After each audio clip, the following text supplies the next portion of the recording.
This is going to be called video number 1.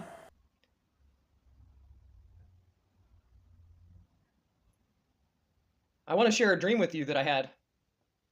The most recent dream I had was concerning some sin. Sin that was pointed out to me, and the Lord said, and then he told me what the sin was.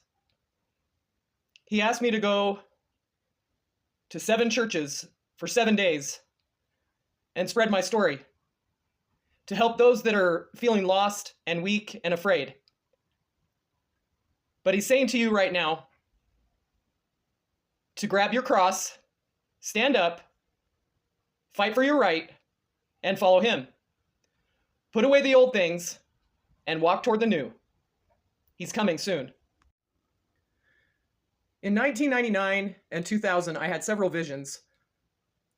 The visions that began simply during normal everyday activity included military helicopters in rural areas coming over the clearance of a small rural town and people marching away. There were no homes, there were no houses, there was no water, there was no food. It was just dry and barren land. In one of the visions I had,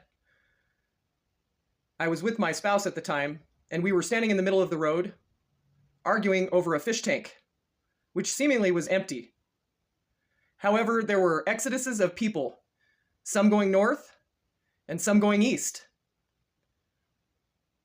And he looked up at me and he said, either you go with us or you go with them. And I knew in my heart that I needed to go with them.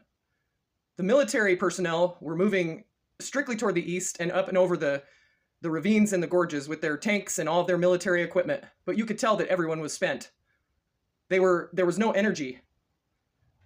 And I knew in my heart at the time that there was going to be a big separation of people, a big falling away. A few weeks ago, I had a dream about double-tongued individuals. It was quite graphic. What got me was it was someone I knew. I was in a dead sleep. There were no noises. Nothing was going on. But I woke up shook. I was completely shook. Because the individual that I saw was someone I knew. And they had a giant demonic look on their face and a huge double tongue. Well, jumping forward a few days after the dream, the individual that I had dreamt about turned around and started screaming at me, calling me all kinds of names and profanities. I haven't seen him since. Back to my prior video, when I was in a deep sleep and the Lord woke me up and told me about the sin. I'll elaborate a little bit. He pointed out a sexual sin that's been going on for quite a while. And I'm not sure if it's been prevalent in the churches, but there's a big sexual sin of lust going on. Now, I said that the Lord directed me to go to 7 churches for 7 days. Editing that, what he actually said was 7 churches for 7 days, which means 49 churches. I'll expand on why in another video. But the point is that every single one of those churches that I visited, 7 churches the first day, 7 churches the second day, 7 churches the third day, the 4th, the 5th, the 6th, and the 7th. That was during Passover, which just occurred. So I had been fasting and praying, and the Lord just pressed my heart to get my story out there because there's so much going on in the world today. So I put my story together. I visited the first 7 churches on the first day. Needless to say, every single one of those churches were shut.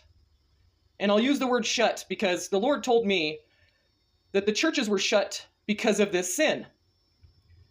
And like I said, I'll elaborate on why in another video.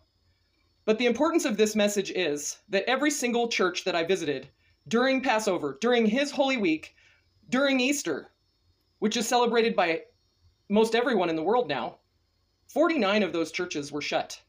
And he pointed out to me that they were shut because of sexual sin. and it grieved me. It made me so sad. But he's giving them a chance one more time to get right with him.